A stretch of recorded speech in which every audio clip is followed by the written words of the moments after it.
Bonjour, Bonjour. ça va? Oui, Quel âge avez-vous? 62. Est-ce que vous pouvez nous parler de vos grands-parents? Ma mère était cultivateur. J'ai de beaux souvenirs quand j'étais jeune, parce que j'ai passé mon adolescence, une partie de l'adolescence chez mon grand-père qui était cultivateur. Et du côté de mon père, il y a seulement que ma grand-mère qui dirigeait une business. Elle était vraiment bonne en affaires. Elle dirigeait un hôtel avec un restaurant, un salon grill, une taverne, des chambreurs. Elle s'occupait de tout ça en même temps. Est-ce que vous pouvez nous raconter un souvenir d'enfance que vous avez eu quand vous étiez avec eux? Oui, un souvenir d'enfance du côté de mon grand-père qui était cultivateur, c'est que j'étais jeune et j'ai couché avec mon grand-père dans le même lit parce qu'il manquait de place dans la maison. Il y avait beaucoup de monde. Et puis mon grand-père, quand il a enlevé son pantalon et puis sa chemise, ben, il y avait une grande combinaison rose en laine, comme dans les films qu'on voit de cow-boy. Et puis j'étais bien surpris de voir mon grand-père avec une combinaison. Je me suis couché à côté dans un lit en paille. Une paillasse qu'il appelait dans le temps. Il n'y avait pas de matelas, c'était une paillasse. Et je peux vous dire qu'il faisait vraiment froid parce que les fenêtres c'était juste deux petites vitres simples là, et puis on entendait siffler le vent dehors. Le seul chauffage qu'il y avait c'était au premier étage, c'était en bois.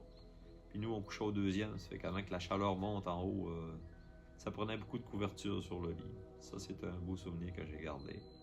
Puis ce que j'aimais le plus chez mon grand-père c'était l'eau de la source qui était tellement froide puis qui goûtait. J'ai jamais goûté de la bonne eau même encore.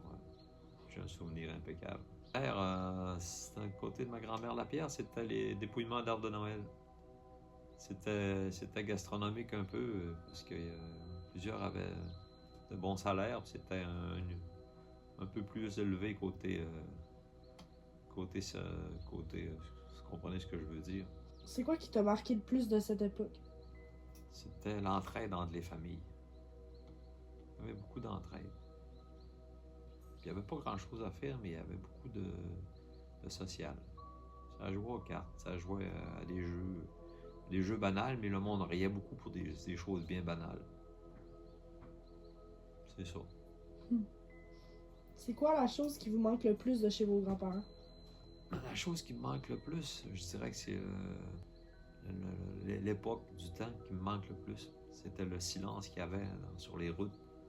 Il n'y avait pas beaucoup de trafic, puis on pouvait entendre le silence. Ça, c'était quelque chose que j'aimais beaucoup. Du côté de mes grands-parents qui demeuraient en campagne.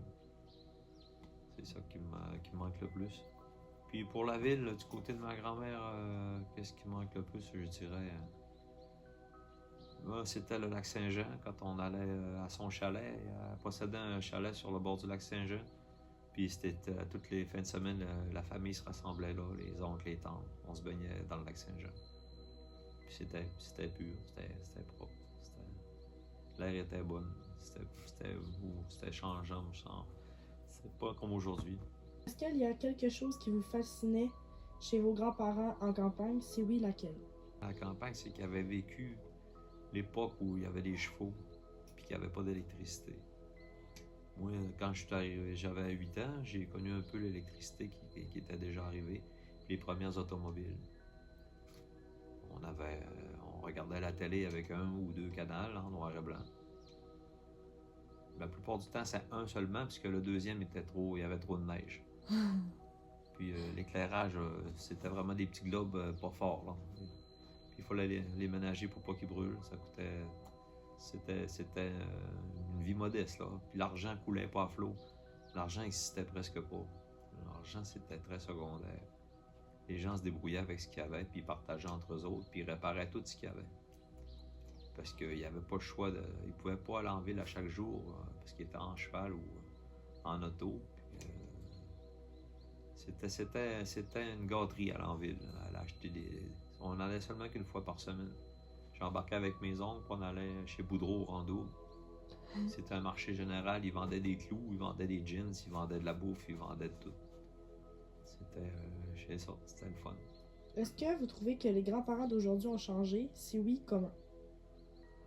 Ah ben les grands-parents d'aujourd'hui, ils ont évolué. ils ont évolué d'une certaine manière. Je dirais pas en pire. Mais on a perdu quelque chose de beau. On a perdu la foi, les valeurs chrétiennes, ces choses-là. Je trouve que c'est disparu du contexte qu'on vit. On a laissé aller trop de choses qui auraient dû rester. Genre un mariage, des choses banales qui devraient être encore solides. À cette heure, on fait un enfant sans être marié. On demeure ensemble sans être marié. La profondeur de l'amour et de Dieu ensemble, c'est un trio qu'on ne peut pas séparer. Et quand on vit sans Dieu, ben, l'époque qu'on vit là présentement, on paye cher pour vivre sans Dieu. On paye toutes de nos erreurs. Ça fait des familles désunies, puis beaucoup de problèmes. De ce que je peux voir de la famille d'aujourd'hui. On a voulu expérimenter ce que nos parents vivaient pas. On voulait être libre, mais là on paye pour. C'est ça.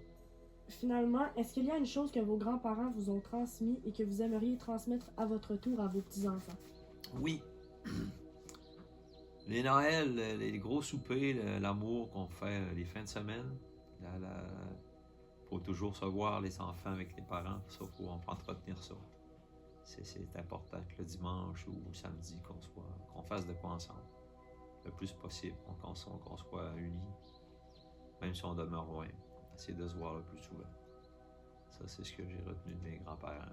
Puis que je veux que ça continue pour mes enfants avec leurs enfants. C'est bon, c'est fini. Merci beaucoup. Au revoir.